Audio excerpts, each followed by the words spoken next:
for the first edition of the 2012 Riddle District Football League Web TV program. If you've just casually joined us here, you've walked past the computer. We covered the junior footy first, followed by netball, and then we had a really good rip into the under-18s and reserves and explored some of the great talents in those 8 divisions there. But Gab, we're on to senior footy now, which you've been looking forward to all show. You haven't been able to sit still, mate. How are you feeling? Yeah, feeling fine.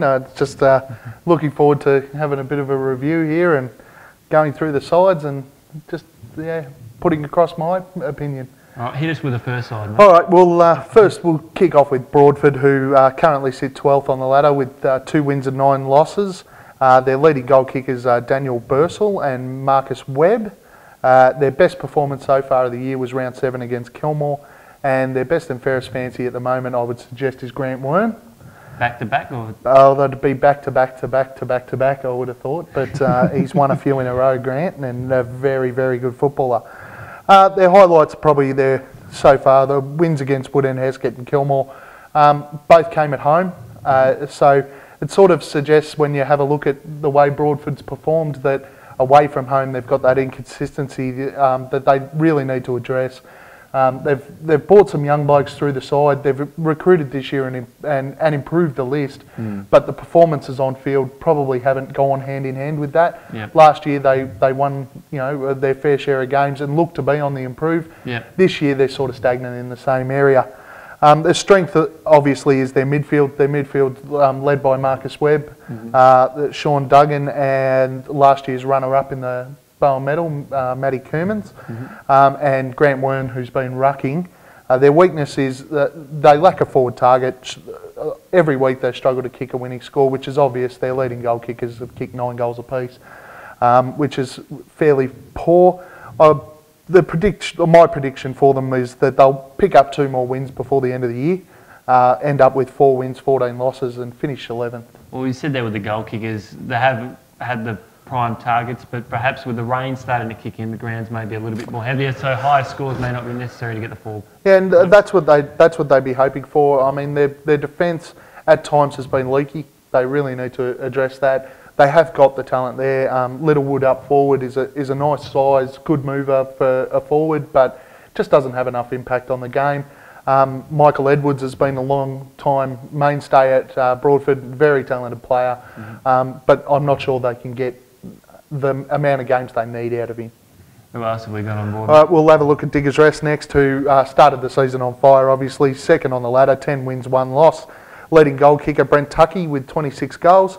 Their best performance of the year so far was, in my opinion, was round 2 against Riddle, where they had a 10-goal win and were ultra impressive. Their game style that day was probably the best I'd seen from any club in 10 years in this league. The way they moved from the players from half back to half forward was extreme to watch. It was a pleasure. Yeah, it was, and I think their best and fairest fancy at the moment is Cameron Woods, the number 15, the little red-headed on-baller who's head down and bum up and always moving forward. They had a dominant start to the year. Their only blemish so far has been against the Redbacks. Their strength is the ability to spread from a defensive shutdown. They shut down really well against opposition teams. In the past, they've chipped from that position. This year, they spread, and it makes them really hard to counter.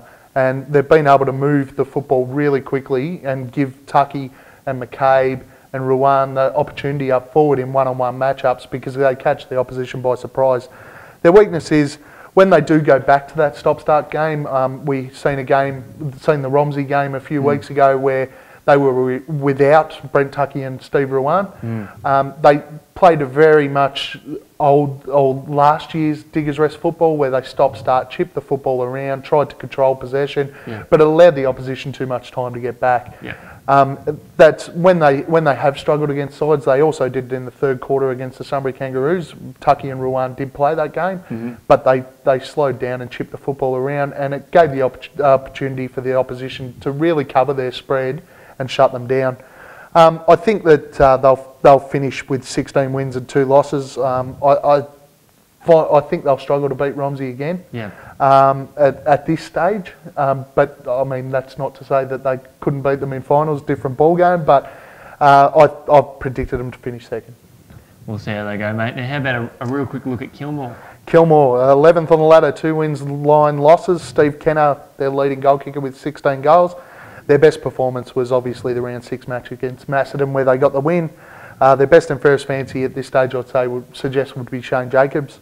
2012 for Kilmore's been a real disappointment. They recruited really well.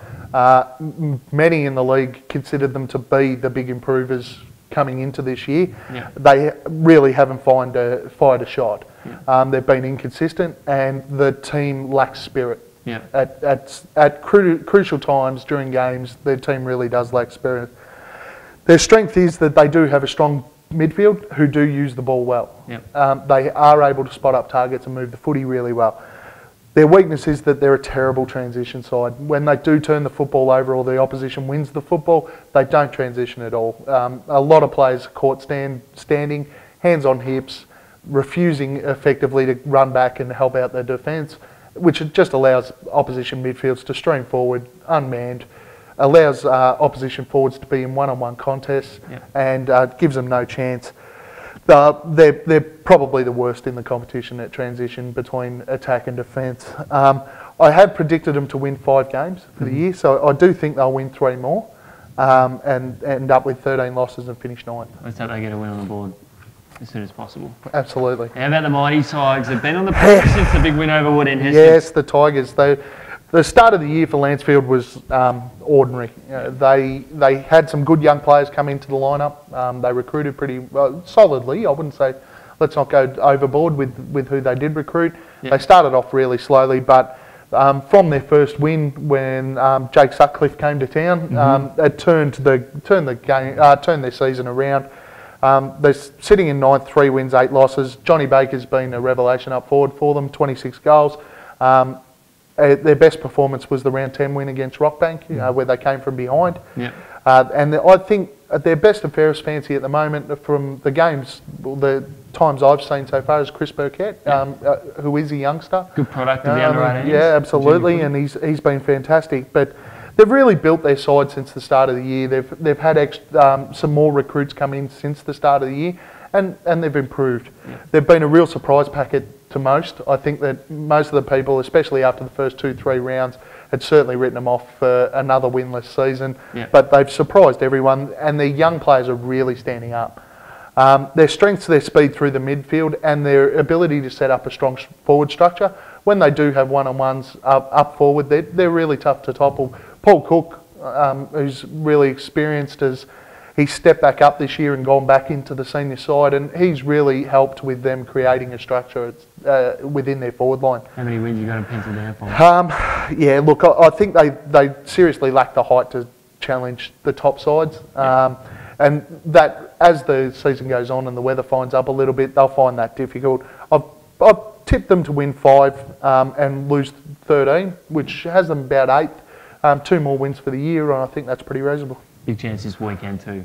Yes, they are a chance this week. How about the Mighty Cats? They probably have another year they were destined for. Yeah, the Cats. Cats are a funny side.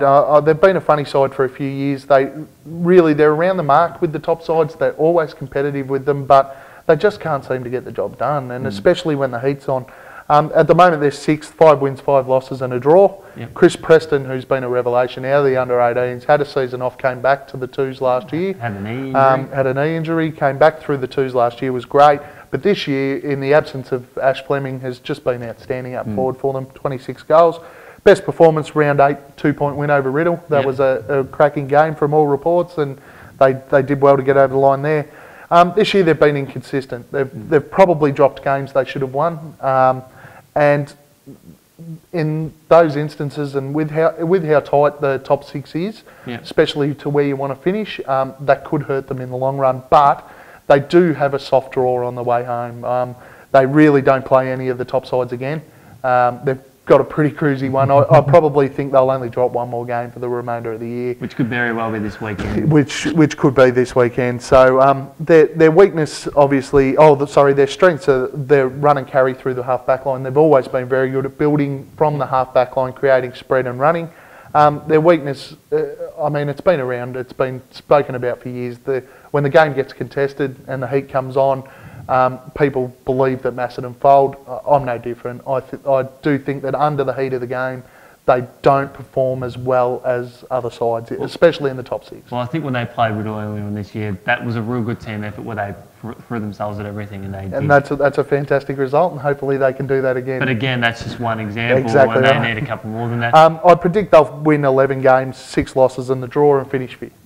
How about a quick look at Melton, mate? Yeah, Melton Central started the season off on fire, but really fell away after that.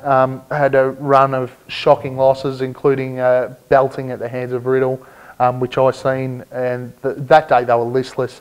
They're 7th at the moment, 4 wins, 6 losses and a draw, the draw with Macedon. Adam Fenton leads their goal kicking with 23. Their best performance was that round 7 draw with Macedon. I think that was a massive effort for the Centrals to get up and draw in that game. Yeah, good game of footy. They had some guys out of the side. You guys called it, so you would have seen the game. And I think, look, Melton Centrals have done really well. They've brought some good guys into the side. Yeah. I think their best and fairest fancy at the moment is Jonathan O'Brien. Yeah. Just so versatile, can play in any role. He'll play in the ruck and he jumps on. I mean, I seen him last year jumping on the head of Lee Fishnan, who's about 7'19". He's a real talent. The problem for Melton is they've got a very tough run home, so it probably will find them out in the second half. Their strength is that they do have the strong bodies. They've recruited big, strong guys. When the game does become contested, they're in the game. They're in the contest, and that's great for them. Their weakness is of the guys they brought in and of the list they already had, they probably just lack the polish and lack the class of the top 6 sides. I think they'll finish with 7 wins, 10 losses and a draw, and finish 7th. Oh, well, Gab, we'll cross to the last 6 teams right after this quick break because we've gone into extra time, and I think it's a game like the Hawks and North Melbourne going back several years ago. So we'll be back right after this quick break as we dissect the last 6 teams here on the first edition of the 2012 Riddle District Football League Web TV program.